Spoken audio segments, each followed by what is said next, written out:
In this tutorial, I'll share my personal process for creating a unique and professional logo for a locksmith service in Austin using Canva. So first, I need a catchy name for the locksmith service. So I used GPT to generate 20 names for me. The very first name it came up with, Austin Keymasters, was my favorite, so I went with that. Next, I visited logopond.com and searched for locksmith to explore various locksmith logo examples for inspiration.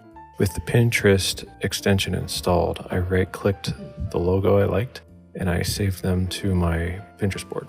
Then I went to canva.com and I searched for locksmith logo template. I browsed through the options until I found one that caught my eye. Next, I took the template and I replaced the default text with mine. And one habit I've learned is to duplicate my design every time I make a change, and they make it really easy in Canva here.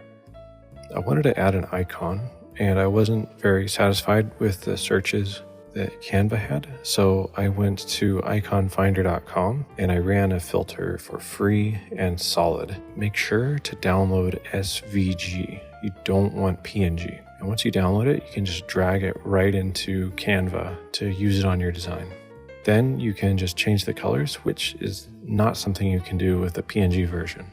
I keep modifying the design. I wanted to add the key right onto the door in the negative space, and then I just continued to experiment with the colors a little bit more. Once I'm happy with the design, I just downloaded the PDF, and you can download any format you want.